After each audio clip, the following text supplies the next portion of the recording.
Di dalam PP 94 maupun dalam peraturan BKN ini sudah diatur nih. Kita kan sama-sama sekarang mungkin sudah memahami gitu ya, bahwa ada beberapa perubahan yang cukup signifikan terkait dengan sanksi atau hukuman disiplin yang bisa dijatuhkan kepada PNS yang melanggar. Ya. Jadi kalau dulu gitu ya, untuk hukuman disiplin kalau ringan memang tidak ada perubahan, masih sama dengan ketentuan disiplin yang lama. Tapi ketika naik ke hukuman disiplin sedang, ini yang terjadi perubahan. Yang saya pikir cukup signifikan. Di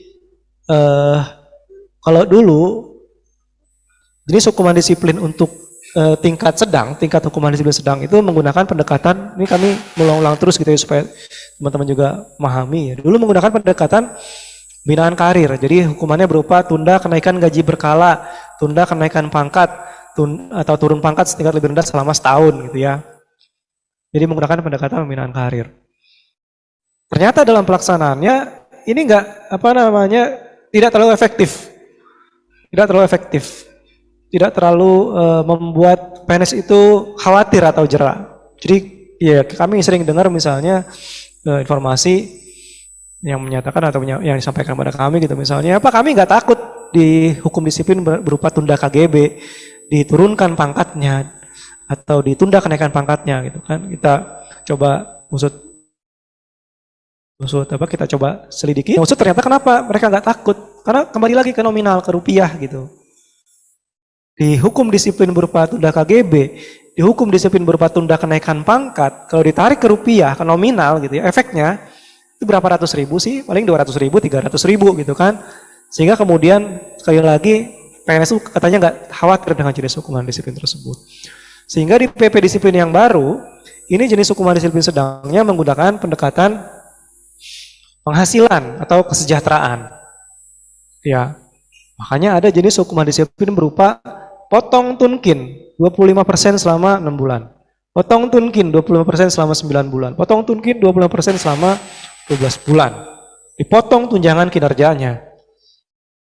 Nah, kami meyakini gitu, kalau kemudian hukumannya berupa potong tunkin, teman-teman PNS pasti khawatir. Apalagi teman-teman di Kementerian Agama gitu kan, tunkinnya sudah 100% misalnya. Oh, udah 150, Pak? Oh, sama Pak BKN. Oh iya Pak, mudah-mudahan tahun ini ada perubahan Pak. Jadi potong 25% selama 9 bulan, selama 6 bulan, selama 12 bulan gitu ya. Katakanlah tunkinya 5 juta dipotong 25% kan lumayan Pak sekali ya. Ya, jadi itulah kenapa kemudian terjadi perubahan jenis sanksi pada tingkat hukuman disiplin sedang. Kemudian berat, hukuman disiplin berat juga ada perubahan. Kalau dulu ada 5 macam, sekarang cuma 3, ada turun jabatan atau demosi, atau pembebasan jabatan menjadi jabatan pelaksana, dan juga pemberhentian dengan hormat tidak atas permintaan sendiri. Lanjut saja, dan di di peraturan BKN nomor 6 2022 juga kita atur bahwa ada pelanggaran disiplin gitu ya, ada pelanggaran disiplin yang ketika dia akan dijatuhkan itu jenis hukumannya itu sudah limitatif atau sudah dibatasi, sudah ditentukan oleh peraturan. Nggak boleh dikurangi, nggak boleh ditambahkan, nggak boleh diperingan, nggak boleh dilebih-lebihkan gitu ya. Intinya hukumannya sudah dilimitasi, sudah limitatif. Contohnya apa? Contohnya misalnya kewajiban masuk kerja dan menaati ketentuan jam kerja. Kalau dia melanggar kewajiban masuk kerja, misalnya dia nggak masuk selama berapa hari gitu ya, 5 hari misalnya hukumannya apa, 9 hari hukumannya apa, 15 hari hukumannya apa, itu nggak boleh kurang, nggak boleh lebih, jadi sudah limitatif.